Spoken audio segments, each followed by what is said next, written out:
We had a great question come in this morning via the Simple Bind support email, unity@sfrtsrc.com, and we wanted to create a short video to answer the question and provide another example of how Simple Bind can work within your Unity project.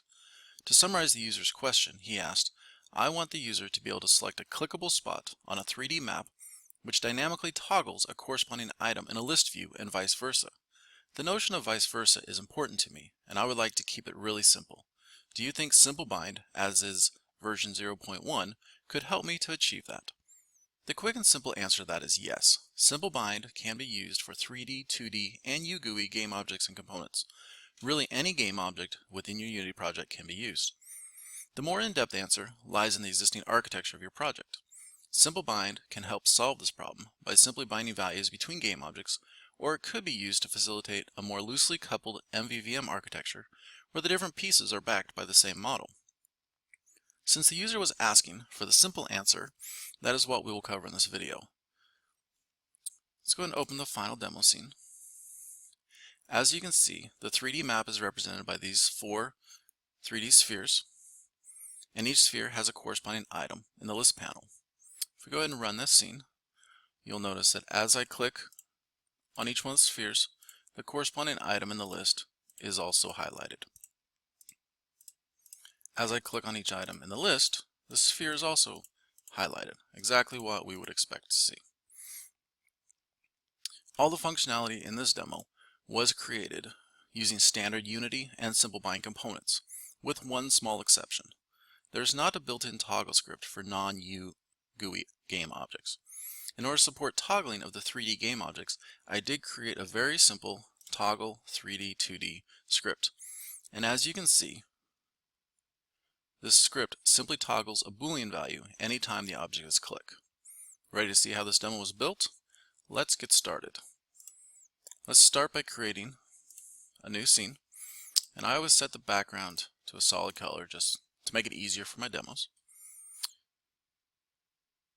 Now we'll add a basic sphere, 3D sphere, to our scene.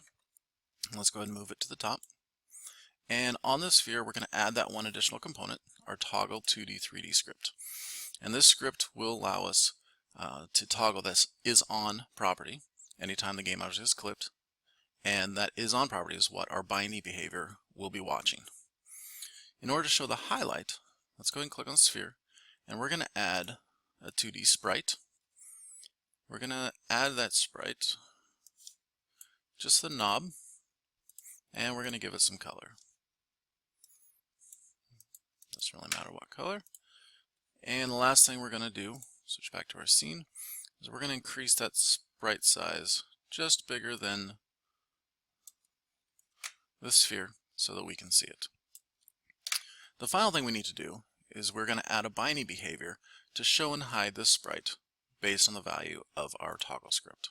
So I'm going to go ahead and add binding behavior, and our source will be our sphere, the component will be the toggle 2D 3D, and the path is on.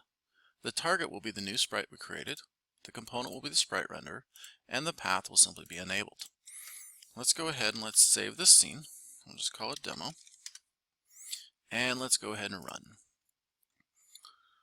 Now as I click on this sphere, you'll notice that our binding kicks in, the toggle script works, and this sphere gets highlighted and not highlighted. The next thing we'll do, let's go ahead and add a UI panel to our scene, and we'll simply move this panel over to the side, and eventually this panel will hold multiple items. So let's go ahead and add a vertical layout group to this panel. The next thing we're going to do is on this panel we're going to add a UI toggle button. And for some reason, the latest version of Unity, sometimes the toggle buttons don't end up in the right spot, or items in vertical layout panels don't end up in the right spot. If that happens, simply click on panel, go back to vertical layout group, and reset its width property. And now you can see it's right where we would expect it to be. So for this toggle, the first thing we want to do is we want to change this toggle anytime the toggle script on our sphere changes. So let's add a binding behavior, and our source will simply be our sphere, toggle 2D 3D, path is on, and our target is the toggle, and is on property for our toggle. Now the one other thing I do want to change is I want to change is on to be false. That way it is not selected by default. Next thing on the toggle, we want to add some highlighting just like we did for the sphere. So let's go ahead and on the toggle, I'm going to add a UI panel. This gives us another background layer. And let's just go ahead and once again change the color to be something, really anything that's noticeable.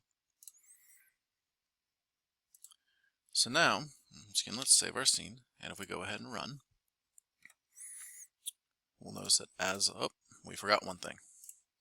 We forgot on the panel, we need to add a component, a binding behavior, to bind our toggle is on to our panel image enabled property. Now when we run, we'll notice it's off, and as I toggle it on, our background highlights, and as I toggle, oh, I forgot one more thing, another binding. So let's go back to our toggle,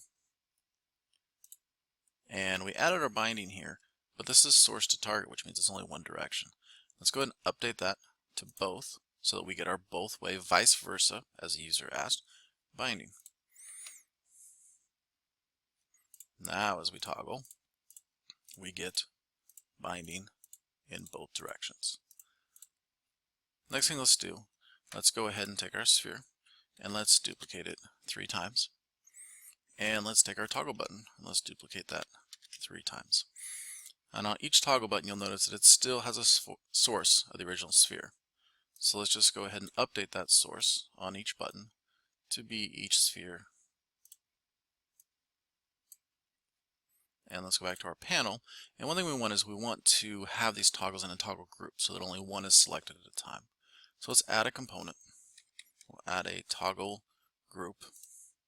Then we'll go back to each toggle and we will simply add each one of these into the toggle group.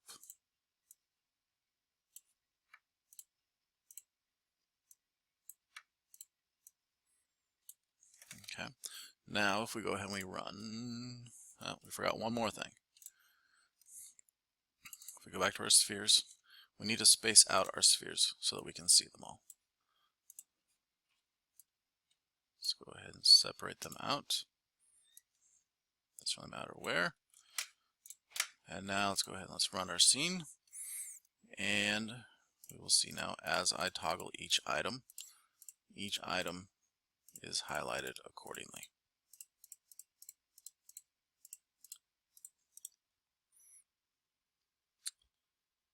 Everything seems to be working as we intended it. Thanks for the great question, and thanks for watching this video answer. If you have additional questions, comments, or feature requests, feel free to contact us on either the Unity forum thread or email us at unity@sfrtsrc.com. Thanks.